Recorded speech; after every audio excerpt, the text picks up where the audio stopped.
First of all, I want to thank you for coming. My name is Michael Moses. I'm the president of the Westridge Community Council.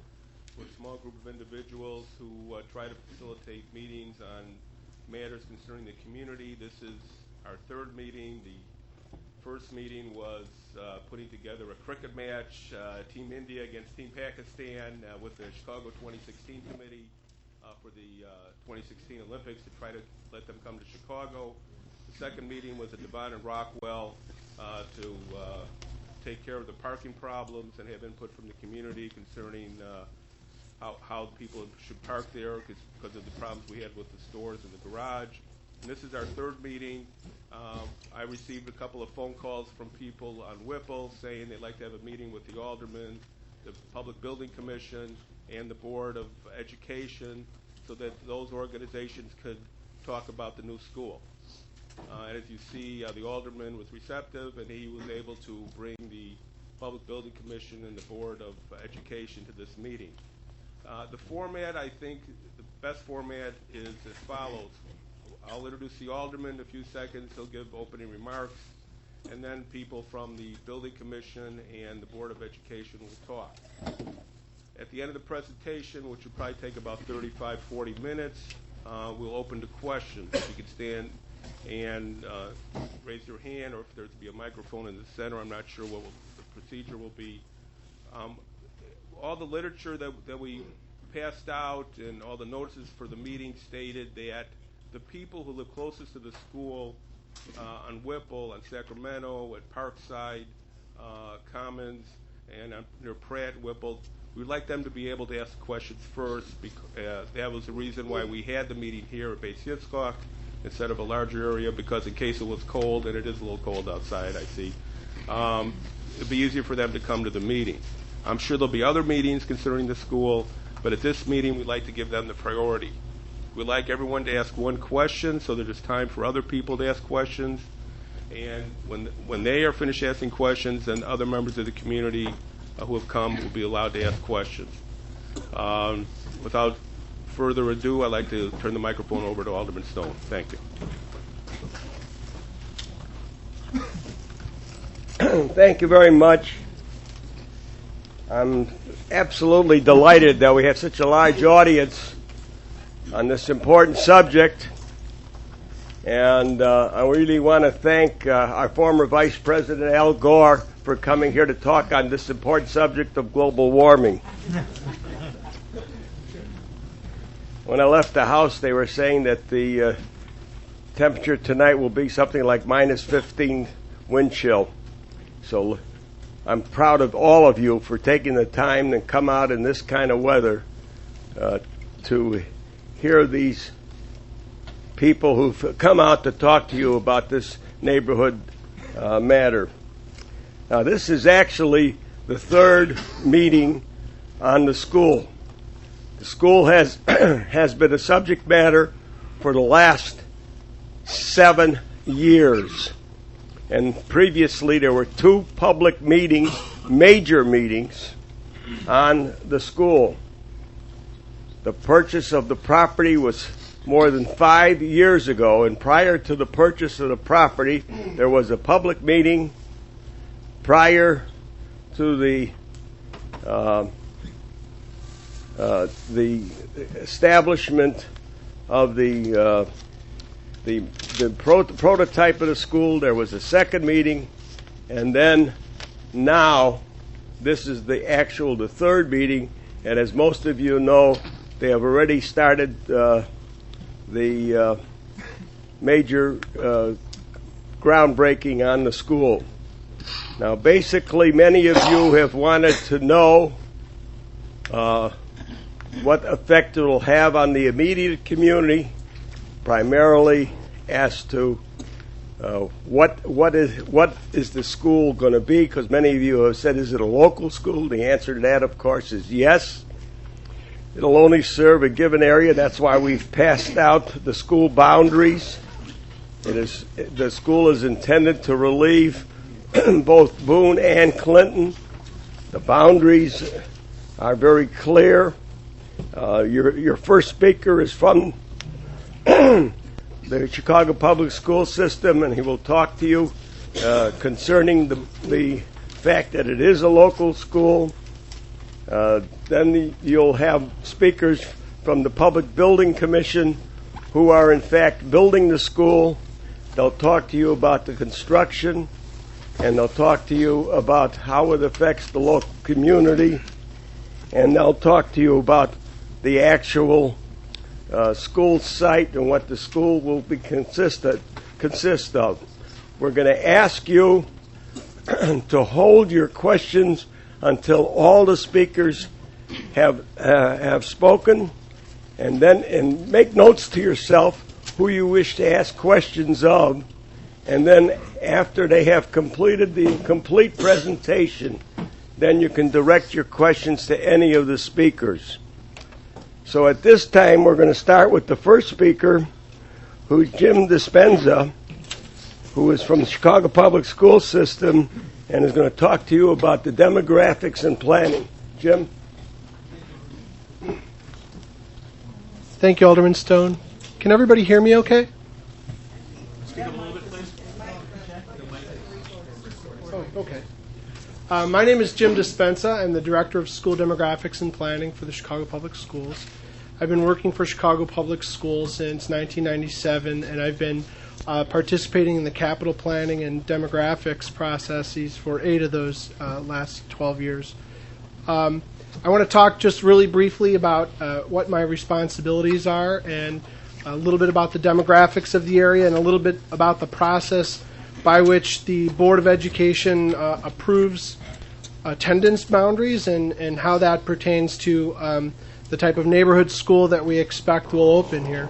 So my responsibilities include monitoring the space utilizations of all the public school facilities throughout Chicago. I provide the district with enrollment forecasts, and I also manage, as I said, I participate in the capital planning process to determine where new schools need to open, maybe where new schools where schools need to close. And I also manage the attendance boundaries. That's all a part of demographics at CPS. Do we have my slide? Can we go to the next one? I can read this off to you. Basically what I do, I spend a lot of time measuring and identifying trends in like 3 very important statistics. And the first is how many public school students attend the public schools in a given part of the city, and then how many public school students reside in a given community. Very often we find that the number of public school students that resides is slightly larger than the number of public school students that attend, because every neighborhood has some students that will go off to magnet schools or somewhere. And then, of course, we're very interested in the capacities of our schools. And that number, unlike the first 2, doesn't generally change from year to year. It's just the number of classrooms. And so, as a sort of a backdrop to what we've seen here, this trend, this increasing trend of the total number of public school students that reside, in this case we're looking at the area bounded by Kedzie, Pratt, California, and Peterson. We see citywide, the Chicago Public Schools has experienced a decrease of about 45,000 elementary school students just in the last 5 or 6 years. But all across the city, in various parts, a little bit on the southwest side, a little bit on the far northwest side, and here we see this upward trend. And what has been concerning us greatly, me specifically, is that these Boone and Clinton were already, by any measure, overcrowded as they are today. And so when we see this sort of upward trend in the total number of public school students living in the area that is essentially the western part of the Boone and Clinton's boundary, then we, basically try to accelerate the approval of a new school. So we were successful in this case. I'm very excited about it because this disequilibrium between the students and seats available to them will be remediated by this new school. And so just to close on the topic of will this be a neighborhood school, the answer is emphatically yes. As you probably all know, we have lots of different types of schools. We have magnet schools, gifted schools. About 400 of our 500 elementary schools are neighborhood schools. And when we open up a neighborhood school in a neighborhood that's designed to relieve overcrowding at 2 or more adjacent schools like Boone-Clinton, we pay particular attention to the management of how those kids are enrolled and how they are enrolled over time. Basically, what I'm saying is that every neighborhood school consists of, on average, 75% of the kids from that neighborhood boundary. But schools like this one that are in areas that are, near that disequilibrium point, usually the number is much higher. It's much like, 98% is not an unusual percentage to see for a lot of our neighborhood schools that are really historically overcrowded. With that, as the Alderman said, I'd like to present to you the next presenter, and then I'll be here for any questions that you may have. So thanks. The next speaker is Leona from the PBC, and she's going to talk to you about the design of the building. Hi, I'm Leona Kettle. I'm with the PBC. As Jim said, I'm the Deputy Director for Education Design with the PBC. Speak up, please. Okay. Hi, I'm Leona Kettle. How's that? Okay. I'm going to talk to you about the design of the building, and I'll start in generalities and then get more focused into the actual building itself. So how do you talk about a building that's not built? You talk about similar buildings. The PBC and the CPS has worked, as Alderman Stone has said, over the past several years developing a prototype. We have a prototype elementary school as well as a prototype high school. Obviously, this is a prototype elementary school. I'm going to show you a few examples of some of the others that are in planning or have been built already. But just typically, the idea of the prototype was to improve the quality of the materials and the quality of the building. We intend for these buildings to last 100 years. They are contemporary but classic designs. They're altered for the neighborhood. I'll say next slide because I wasn't ready. And they're a classic design so that you don't have a trendy building that goes out of style in a couple years. Because again, these are meant to be durable and last 100 years. Okay, next slide. This is an example. It's Anderson Community Academy. Again, we're looking at durable materials, but we also want them to be inspirational spaces. They're typically 3-story buildings with no basement. They have lots of window area. We all know the benefit of light, natural light in classrooms. You'll see in different areas punched openings in the classrooms. Curtain wall windows in corridors and gathering spaces. Next slide. And again, this on the left is Duke Ellington School. We want them to be bright, spacious. The entries shown here on the left and the right show you an example of the bright, safe, clean entry spaces for queuing up of kids after they get off the bus or get dropped off for school.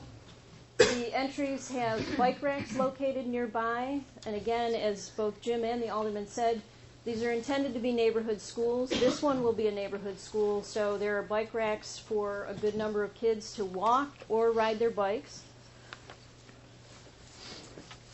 Okay. So moving to some typical interiors. On the left, you'll see corridor space, again, well-lit, bright spaces. On the right is a typical classroom. They can be durable and still fun. In this particular example, there's some patterning on the floor to activate the space, lots of natural daylight. On the left is a library. The libraries are celebrated spaces in the prototype. They're on the 3rd floor typically. In this school, it would be the 3rd floor. To get in extra daylighting, they're double height spaces. Let's see, what else can I tell you? And then on the right, you see a typical stairwell with a lot of natural light coming in as well. Next slide. Here on the left is a typical music room. They're vibrant, clean, durable spaces that are acoustically tuned. We're trying to promote a state-of-the-art music program, so we give a space that precludes that. On the right is a lunchroom. There's also potential there for use by the community. On the left is a computer room, and on the right is a science lab. Again, state-of-the-art, durable materials, bright, clean spaces, well lit. You're looking at a gymnasium with a stage, and again, there's the opportunity potentially for community involvement, meetings, use of the space. All of the schools their minimum goal is to achieve a LEED Silver rating with the U.S. Green Building Council. If you're not familiar with LEED, which I'm sure probably you are, but it stands for Leadership in Environment and Energy Design. So all of the schools will also incorporate a green roof. This particular school will have 50% of the area of the roof as a green roof as part of LEED points, but it could also be part of the curriculum of the school. There are recycled materials used throughout the building. For instance, recycled glass in the terrazzo floors. Energy efficient lighting will be used throughout. High efficiency heating and cooling systems are used. And any and all of these high efficiency systems can be made part of the curriculum for the school kids to learn about.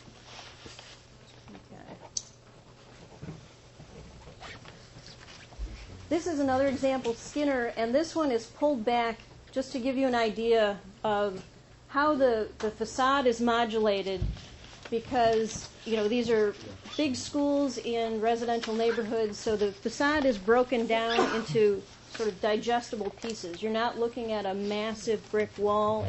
It's divided and made interesting by windows, change of materials, that sort of thing. The heights are also related to the neighborhood. The setbacks are aligned with the neighborhood setbacks. Okay. And then this is Langston Hughes Davis Developmental Academy. This slide of an entry is sort of to lead us to the entry into this particular school, the Boone-Clinton school. So this particular school the program is in front of you. I won't read the whole thing. It has off-street parking, 900 student capacity. It will be pre-kindergarten and K through 8 students, 24 classrooms. All of the amenities I've already mentioned: a warming kitchen, play lot for smaller kids, and then play area for older kids. Okay. Could you go back to that last one? Sure. Off-site parking is very safe. It's not. It should be off street. That's a typo. It's on the site. It's off the street. Off street. Off-street parking. What does that say? 900? 30 spots? Those are for the teachers. Only 30 teachers?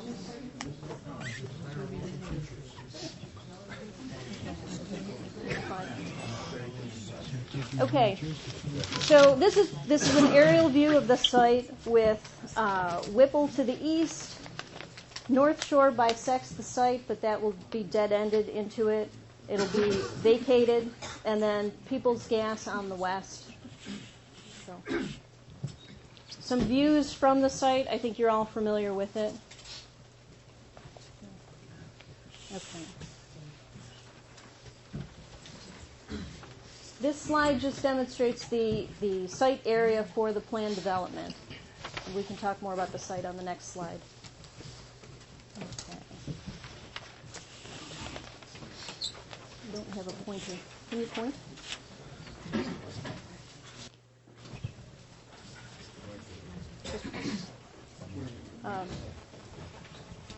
my lovely assistant is going to point out the play lot that I had indicated. Okay, lovely assistant, you've been, yeah, you're fired. Technology's taken your place. Okay, so this is the play lot that I had mentioned. The parking area is through this access drive. This continues as a green strip, but that is a fire lane. And back here is loading for the kitchen and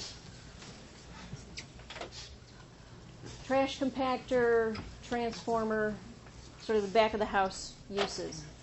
Which is Kedzie and which is Whipple? Whipple is here. Where's Texas? It's beyond the drawing. Yeah. You can't see it on the side. Yeah. Kedzie is up here. So how do you access the On Whipple? fire drive? The fire drive. Yep. The fire drive is accessed through here, and by code we have to provide a complete exit route for the fire truck, so it comes and exits out of Whipple because we're landlocked on three sides. And what's the entrance? Same entrance. Also Whipple. Were Yeah, any yeah. entrance at all from any other street? There's no second entrance. No. The entrance with 900 children is on You can go to the next one. Why not Kedzie? Okay. And again, the main entry of the school is on Whipple at this corner. There's an area for bus drop-off, and as Jim had mentioned, this is a neighborhood school. There would be a maximum of 3 buses a day dropping off local kids that may have disabilities, and those would be the ones that would be bused. They wouldn't be bused from a different neighborhood. And that is potentially up to 3 buses.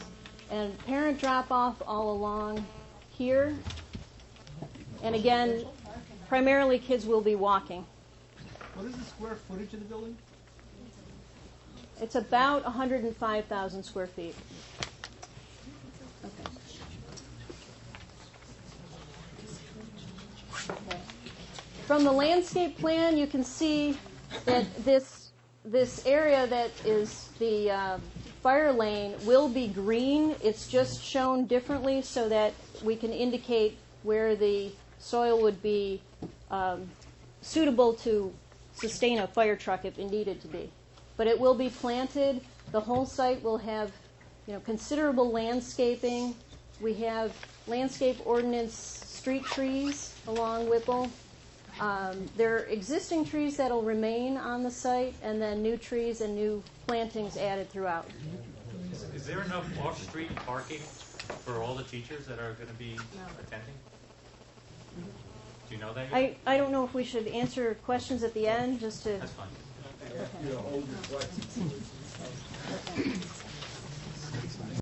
Okay.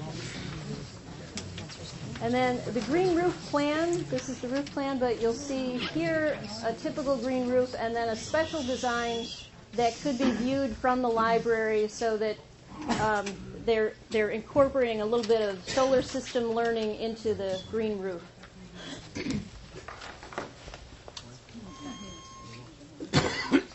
It's difficult to show elevations at this size, but all of this is brick. It's a masonry building.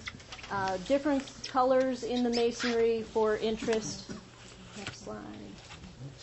And again, masonry building, some louvers. That's it. The floor plans show the long leg of the building is the classroom wing, and at this knuckle you'll find the administrative offices. Next slide. Cafeteria, and above that the gym, and always classrooms along that long wing. At this scale it's tough to see, but again, classrooms and the library. Okay. Oh. And that's the building. Chuck Kelly is here to talk to you about community hiring.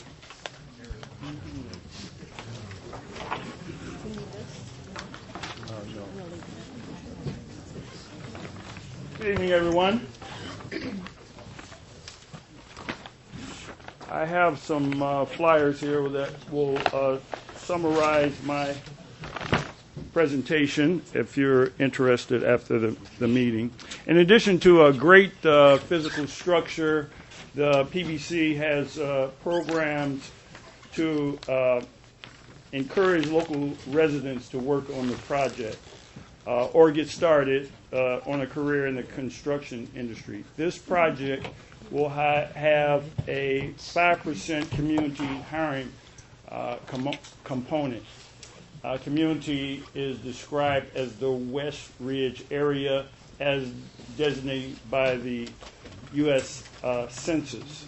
My colleague Dwayne Hightower will talk a little bit about the process of community hiring.